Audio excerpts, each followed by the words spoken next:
இது இந்த 3000 ரூபாய் பரிசு தொகை, மகளிர் உரிமை பயணம், பேருந்து இதெல்லாம் ஏற்படுத்தீங்களா சார்? நீங்க இன்னைக்கு 10 லட்சம் ரூபாய் லேப்டாப் கொடுக்குறாரு இந்த 3-4 ஆண்டுகளாக 10 லட்சம் பேருக்கு. இல்ல, நீங்க ஸ்டாலின் கொரோனா காலத்துல மிக கொடுமையான மக்களுக்கு வருமானமே இல்லாத சூழ்நிலை அதிமுக பொதுச் எடப்பாடியார் முதல்வர் இருந்த போது 2500 கொடுத்தாருங்க.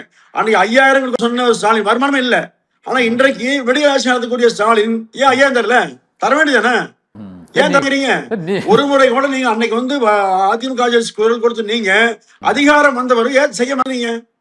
அப்போ உங்க நோக்கம் என்ன? அந்த ஆட்சிக்கு நெருக்கடி கொடுக்க வேண்டும். இப்போ இன்னைக்கு கூட எடப்பாடியார் 3-4 இடத்துல அறிக்கை கொடுத்தாரு, பேசினாரு. 5000 கொடுக்க வேண்டும் பேசினாரு. பேசிய பிறகு 3000 தர்றீங்க. அப்போ உங்களுக்கான சுயமா 5000 கொடுத்தா ஓகேவா சார் உங்களுக்கு? 5000 மகிழ்ச்சி சார், மகிழ்ச்சி. அப்படியா? கொடுங்க, மக்கள் வாங்கி கொடுங்க. இல்ல அப்ப என்ன சொல்றீங்க? தேர்தல் வருது 5000 கொடுக்கறான்னு சொல்ல மாட்டீங்களா சார்? நீங்க இல்ல தமிழர்கள் கொண்டாடக்கூடிய ஒரே ஒரு பொங்கல் விழா, சிறப்பான விழா கொண்டாடுவதற்கு 5000 ரூபாய் கொடுத்து என்ன மோசம் போயிருது? நீங்க தாலிக்கு தங்கம் இல்ல, இலவச சைக்கிள் இல்ல, இலவச எல்லாமே நிப்பாட்டி போடுறீங்க.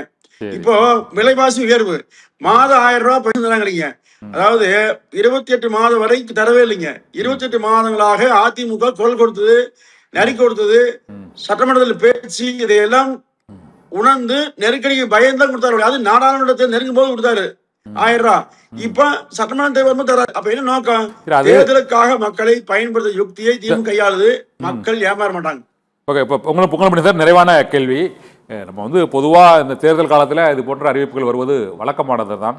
2021 10.5% இந்த வன்னியர்களுக்கு இடஒதுக்கீடுங்கிறது தேர்தல் அறிவிப்பதற்கு முன்னாக முந்தைய அரசு அறிவித்தது. இது போன்ற அறிவிப்புகள் வருவது வழக்கம் தான். அதை மக்கள் முடிவு செய்வார்கள். அது உண்மையிலேயே அது மக்கள் அது வாக்குகள் வரும்போது தெரிய வரும் எதற்கு ஆதரவு இருந்தது, அல்லது மக்களை தேர்தலுக்காக தான் அறிவித்தார்கள் என்று. இப்போ நிறைவாக உங்களை கேட்கக்கூடிய கேள்வி, இந்த கூட்டணி ஆட்சி முழக்கம் என்பது அனைத்து கூட்டணிகளிலுமே ஒரு குழப்பத்தை ஏற்படுத்தி இருக்கிறது.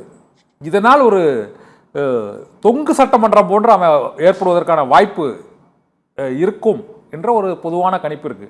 நீங்க உங்களோட அனுபவத்தில் அந்த தொங்கு சட்டமன்றம் தமிழகத்தில் ஏற்படுவதற்கான வாய்ப்புகள் இருக்குதா? இந்த கூட்டணி ஆட்சி முழக்கம் எல்லா கூட்டணியிலும் ஒழிக்கிறதுனால கேட்கிறேன் சார். நிச்சயமாக இல்லை. அதாவது மக்கள் நிலையான ஆட்சி தருவாங்க. நீங்க கூட்டணி தொங்கு சட்டத்தை சொன்னா நிச்சயமாக ஆட்சி நீடிக்காது. திரும்ப மக்கள் மீது வரி வருங்க, சுமை வரும், மீண்டும் தேர்தல் வரும், அந்த நெருக்கடி உருவாகுங்க. ஆனால் தமிழ்நாட்டை பொறுத்தவரையில எப்பொழுதுமே மக்கள் சரியா முடிவு எடுப்பாங்க. நிச்சயமாக ஆட்சி வராது, தொங்கு சட்டத்தை வராது. ஒவ்வொரு கட்சி முழுமையான ஆட்சி அமைக்கும், அந்த கட்சி அதிமுக. இன்னொன்று நீங்க கேட்டீங்க முன்னாடி, அதாவது நீங்க தேர்தலுக்கு தேர்தல் சார் வேறுபாடு ஒண்ணு சார். மக்கள் சிந்துறாங்க. நீங்க இதை கொடுத்தீங்க அதை கொடுத்தீங்க இல்ல. மக்கள் இலவச மின்சாரம் கொடுத்த போது திரு கருணாநிதி தோக்கடிச்சாங்க 89-91. அதே மாதிரி கலர் டிவி கொடுத்தாரு, கலர் டிவி, சிலிண்டர் கொடுத்தாரு சார். எல்லாத்தையும் வாங்கி மக்கள் தோக்கடிச்சாங்க. அப்போ நீங்க எங்களை ஏமாத்துறதுக்காக பொருள் கொடுப்பீங்க, ஆனா வாக்களிப்பா. இதெல்லாம் நடந்து கடந்தாலும் வரலாறு. எதை கொடுத்தாலும் எதை செய்தாலும் சரியான ஆட்சி இல்லை என்று சொன்னால் அந்த கட்சியை அந்த ஆட்சியை நிச்சயமாக நீடிக்க விட மாட்டாங்க. 26 நிச்சயமாக திமுக தோற்கடிக்கப்படும். அதிமுக ஆட்சி மறந்தே தீருங்க.